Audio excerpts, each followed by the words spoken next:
take a look at this. Nice picture, isn't it? That's planet Earth. That's us. Now take a look at this. Can anyone guess what that white dot is? That's Earth. That's how small we are compared to the rest of the universe. Is there some sort of other life form besides us? Or are we alone? And if there was any other life, haven't we found it yet? But why? Why waste our precious time and resources to search for life that we don't even know exists or not? My name is Vincent, and today I'll be talking about the search for extraterrestrial life. There are three main reasons why humans search for life. Number one, to find planets that could be habitable for the survival of humans.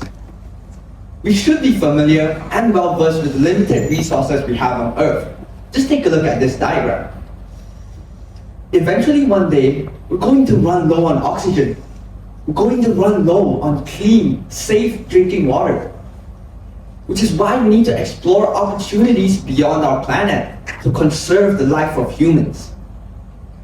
It is way cheaper for us to explore other planets and construct and possibly even move, rather than to keep Earth spinning another day.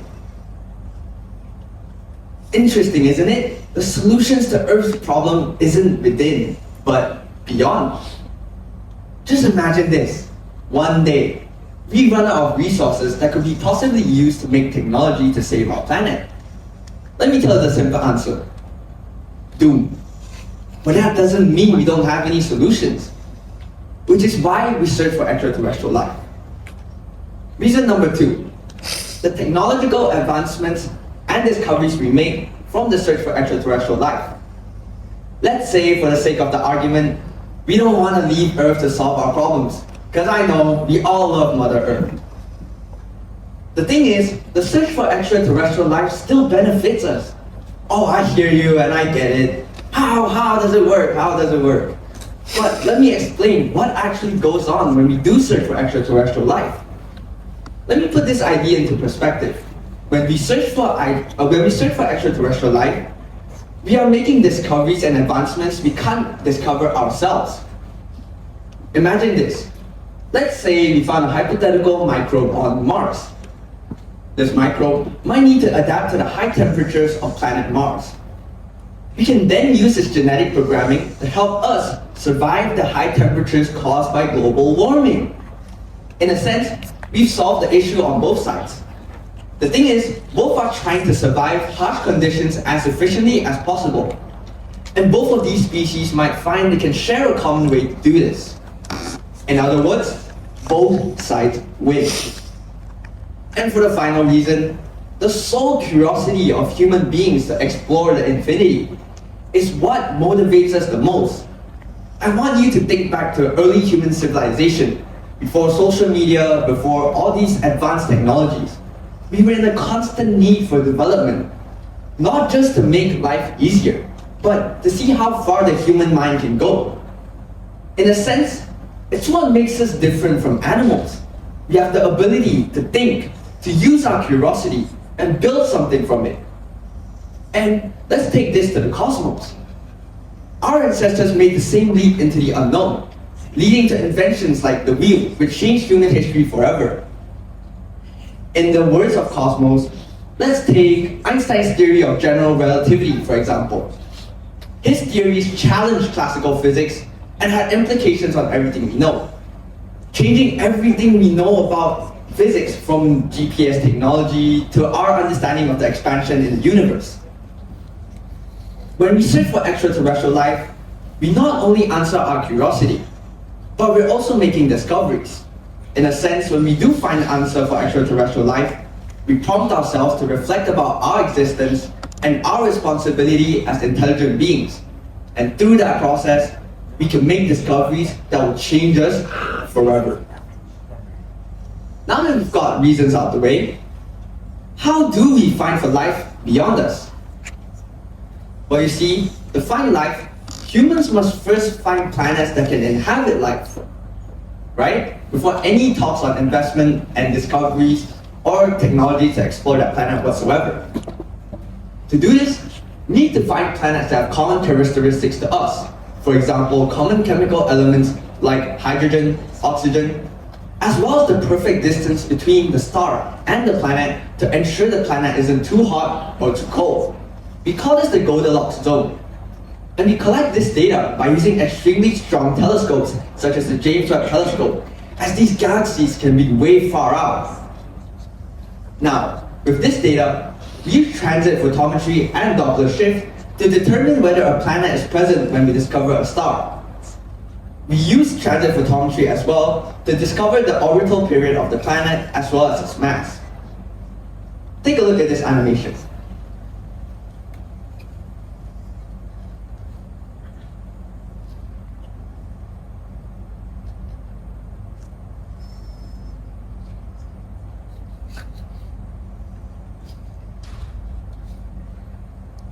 As seen in this animation, transit photometry works by measuring the light intensity produced by a star over time.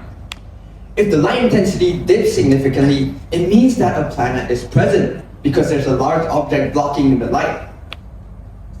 We can then use this shift to measure the orbital period of the planet, as well as determine its mass. Doppler shift uses a similar idea, where we measure the wavelength produced by a star. And because of gravitational pull of planets, the wavelength shifts over time, which can be then used on something we know, the emission line of elements, to determine what chemical properties of the planet are in the atmosphere.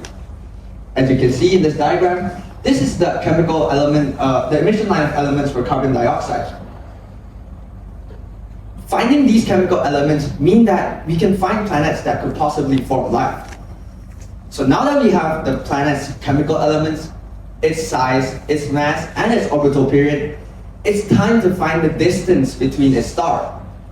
This distance makes or breaks whether a planet is habitable or not.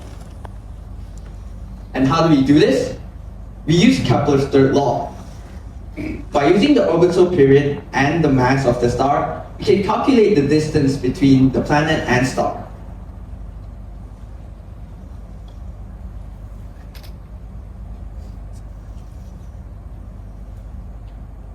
In the case where the distance is perfect, we successfully found a potentially habitable exoplanet. As of 2021, there have been only 59 exoplanets found, but I'm certain with the development of technology, this number can only increase. Moving beyond exoplanet discovery, I want to talk about the SETI project, also known as the Search for Extraterrestrial Intelligence. This project has captivated scientists for decades. Why?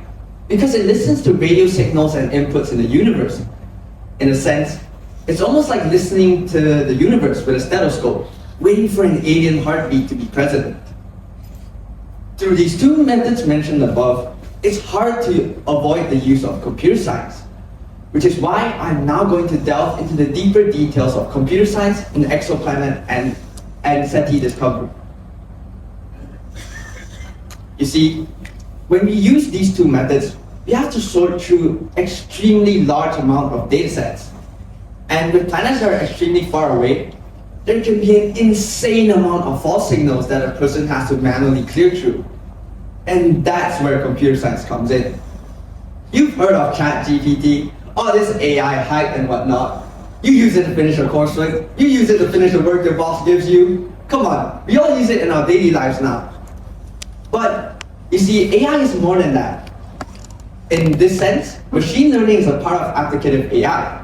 It is used to filter out unnecessary data and noise to help human researchers allocate their time and resources efficiently on planets that actually have meaningful data. So, this is a graph that was used. As you can see, the machine learning algorithms have discovered way more signals than humans can discover through its constant use of patterns.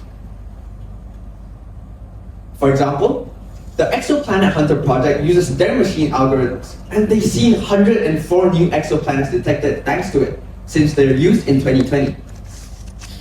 The Google team also uses their machine learning algorithms to analyze 14 years worth of Kepler data. And the improvement of technology and AI has massively benefited the search for extraterrestrial life. And it disproves the idea that AI will make humans, for lack of a better word, stupider. In reality, it's what will make us improve and advance as a civilization. As for machine learning and SETI, more and more breakthroughs have happened over the years. For example, last year, an undergraduate in Toronto used his machine learning algorithms to analyze data sets that were stated to be devoid of any useful signals.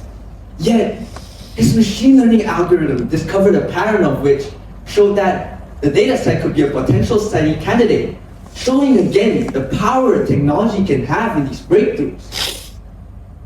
Now, moving past machine learning, I want to talk about quantum computing. It's a buzzword, you've heard of it, movies, media, literature, and whatnot. And although we haven't achieved it yet, we're not far off. Especially with recent research in the years, it shows that very soon we might have control over quantum computing. With quantum computers, we can model complex astrophysical phenomena and help human researchers locate planets that have higher possibilities of planets, saving our time and resources.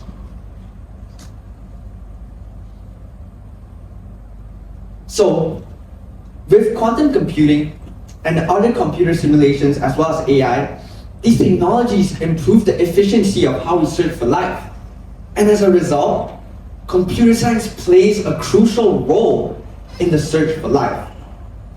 To close off, the search for extraterrestrial intelligence has been around for about 2,000 years. But searches dedicated to the alien life have been around for 80 years. And seeing how curious we have become as a civilization to find one or other possible habitable planets as well as extraterrestrial life, as well as dedicating our technology to it, we're not only satiating our curiosity, but in reality, we're also finding better solutions to the problems we have. So it is here we make a decision, whether to prepare for the worst of the problems caused by us, or embrace a different perspective and look at it in a different way. And it all starts by doing a little exploring beyond this, exploring the vast infinity and beyond. Thank you.